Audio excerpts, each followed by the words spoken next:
અને એટલે જો આજના યુવાનોની સહન શક્તિ આ બધું ખતમ થતું જાય છે. અચ્છા, એક વાત મને ઘણા સમયથી મનમાં હતી કે પરીક્ષા જાય, રિઝલ્ટ આવે એટલે સીધું આવે કે 8મા ધોરણમાં ભણતા વિદ્યાર્થી આત્મહત્યા કરી, 10માં ભણતો તેણે આત્મહત્યા કરી, 12માં ભણતો તેણે આત્મહત્યા કરી. તો એક વિચાર એ થયો કે માની લો કોઈ છોકરો નાપાસ થયો, કોઈ ફેલ થયો, તો એને મરવાની શું જરૂર છે? અને હકીકત જે લોકો કહેતા હોય ઘરેથી પ્રેશર, આવું કઈ હોતું નથી. આ રિયાલિટી જે છે એ કહી દઉં તમને, કોઈ પ્રેશર નથી. બીજા બાપા જ નથી ભણ્યા, શું પ્રેશર કરે? એને ખબર જ છે ભાઈ, ન ફાવતું હોય તો અહીં આવ્યું ધંધે. ગુજરાતમાં તો સરળ સીધી પદ્ધતિ છે. પણ આ આત્મહત્યા વધવાનું કારણ શું છે જાણો છો?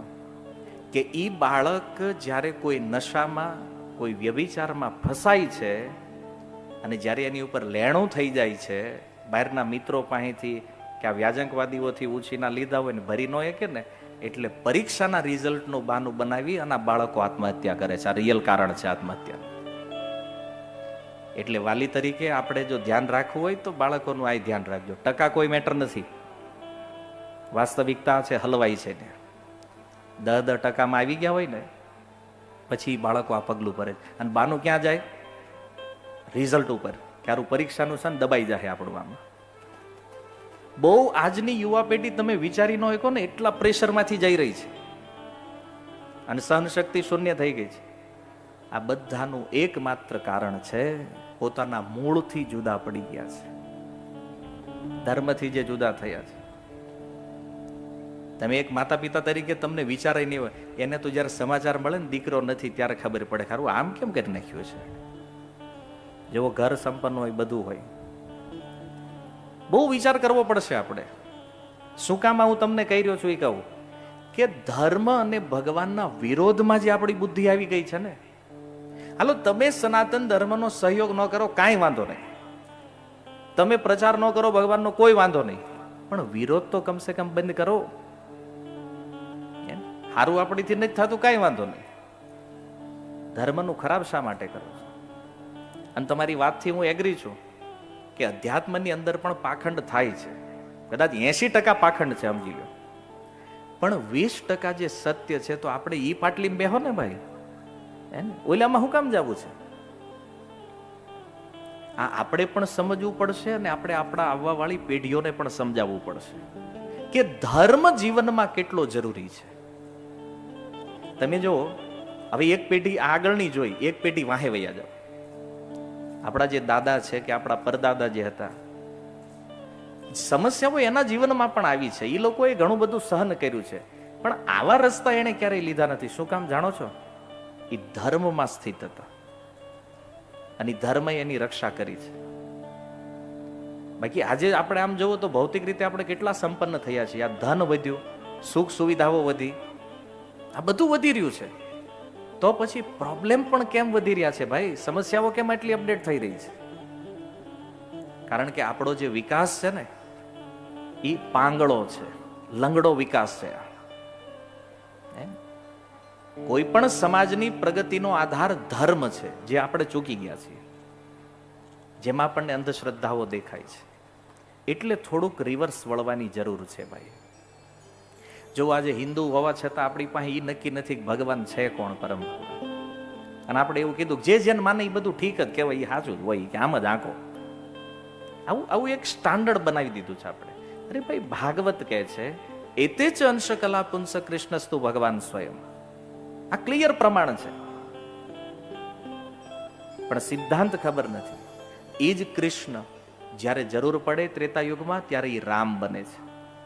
એ જ કૃષ્ણ ક્યારેક વિષ્ણુ બને છે. એ જ કૃષ્ણ ક્યારેક વામન બને છે. એ જ કૃષ્ણ ક્યારેક નરસિંહ બને. આ જુદું નથી, એક જ તત્વ છે. અને આમાંથી જે ભગવાનનું સ્વરૂપ તમને પસંદ હોય એનું ભજન કરો. અચ્છા, તમને રામ રૂપ ગમે છે, રામની ભક્તિ કરો, કોઈ વાંધો નથી. કૃષ્ણ ગમે છે, કૃષ્ણનું ભજન કરો. નરસિંહદેવ ગમે છે, એની ભક્તિ કરો. વામન ભગવાન ગમે છે, એનું ભજન કરો. પણ એવાના બંધ કરો કે જે પ્યોર પાખંડ જ છે, જેના શાસ્ત્રોમાં કોઈ નામો નિશાન નથી. ખાલી તમારી જાણકારી માટે કહું છું, કેટલાય ફકીરોને ભગવાન બનાવી દીધા છે આપણે. એને થોડાક વળો પાછા, હાવ પછી આવું ન હોય, ગમે એ આડે દાડે બધું હાંકવાનું. તમે ઈ કયો રામને કૃષ્ણમાં વાંધો હું છે? હાલો બીજા અવતાર જે છે મત્સ્ય અવતાર કે એની તો આપણને બહુ ફાવે નહીં પૂજા. તેમ મત્સ્ય અવતાર કોઈને ઘરે નહીં જોવો ક્યાંય,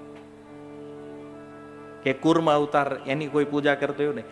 પણ જો જે અવતાર જે સમાજમાં થાય ને એમાં આનંદ આવે. એમ રામ અને કૃષ્ણ મનુષ્ય રૂપ લઈને આવ્યા છે મનુષ્યોના સમાજમાં, અને આ બંને એવા અદ્ભુત દિવ્ય અવતારો છે કે જેની ભક્તિ, જેનું નામ જે છે ને એ આપણને અજ્ઞાનના આ ગ્રંથિઓમાંથી મુક્ત કરી અને એના ચરમ પરમ ધામ સુધી લઈ જઈ શકે એમ છે. શું કમી છે કે રામ અને કૃષ્ણને છોડીને કોઈ ફાલતુ જગ્યાઓમાં જવું પડે છે? આની ઉપર થોડું મંથન કરવાની જરૂર છે. શાસ્ત્રો ઉપર વિચાર કરો, સત્યને સમજો. ડાયરેક્ટ નહીં સ્વીકારો કે બસ આ ગમ્યું તો માની લીધું. નહીં, વિચાર કરો, જાણો, સમજો, અને તમને એવું લાગે કે આ 100% સત્ય છે પછી માનો. છેતરાશો નહીં. પ્રભુપાદ કહેતા કે જો તમારે સોનું લેવું હોય તો તમને એ ખબર હોવી જોઈએ કે સોનામાં ને પિત્તળમાં શું ભેદ છે. માની લ્યો 2-3 કિલો સોનું લઈને તિજોરી મૂકી દો, એમ થાય કે ભાઈ દીકરાઓને દેવું, અને પછી એમ થાય કે હાલો દીકરાઓને ભાગ પાડી દેવો, તિજોરીમાં જ ખોલે ને 3 કિલો દેવાનો છે. પણ એ કે બાપા પિત્તળ છે. હે બાપા કે હું તો સોનું સમજીને લાવ્યો તો, એ કે કોક ભટકાડી ગયું. એમ આવું થાય ઘણી વાર. અને ઘણા રૂઢિવાદી હોય કે અમારા દાદાથી હાલ્યું આવે અમારે, એટલે આ બદલાય નહીં કે દાદાથી. પણ તમને એ ખબર છે કે દાદાને કોઈક પિત્તળ ભટકાડી ગયું હોય તો આવું થાય ને? માનો કે એ સમયમાં કોઈક દાદાને છેતરી ગયું હોય કે ના ના અમારે પેઢીઓનું, એ કે બાપ બદલાય નહીં. આપણા માળીઓની પરિભાષા, ક્યારેક સૌરાષ્ટ્રમાં કથાઓ કરતા હોય ને તો એ તમે ગમે એ કહો, બાકી બાપ બદલાય નહીં કે. પણ પેલા સાચા બાપને પકડો જ ખરા, પછી નહીં બદલતા. આ ખોટા પકડી લીધા એનું રિપ્લેસમેન્ટ કરો નથી. અજ્ઞાનમાં હાલે છે બધું આમના. એટલા માટે શાસ્ત્ર જે છે ને એ પ્રકાશ છે. પુરાણો અર્ક અધુનો ઉદિત. આ ભાગવત જે છે ને એ કળિયુગમાં સૂર્યની સમાન જ્ઞાન આપવા વાળું આ શાસ્ત્ર છે. અને જો કોઈ સાંપ્રદાયિક ગ્રંથ નથી. સમગ્ર માનવ જાતિના કલ્યાણની વાત કરવા વાળા ગ્રંથો છે. ગીતા, ભાગવત કે રામાયણ કે મહાભારત હોય, કઈ બાંધતું નથી. આ જીવનમાં સ્વતંત્ર જીવન જીવી અને કેવી રીતે શિક્ષાઓ પ્રાપ્ત કરાય, કેવી રીતે જીવનના ઉચ્ચ મૂલ્યોને સ્થાપિત કરાય, ધર્મને જીવનમાં કેમ સ્થાપિત કરવો ને આ શીખવાડે છે. એટલા માટે આવી કથાઓ જે છે, આ ધર્મની જે વાતો છે, આ આપણા અને આપણા ભવિષ્ય માટે બહુ જરૂરી છે. યાદ રાખો કે ધર્મ વગરનું જીવન છે ને એ પશુ જેવું જીવન છે. વ્યાસદેવ કહે છે ધર્મેણ હીના પશુ વીર સમાના. ચાણક્યના શ્લોકોમાં પણ છે.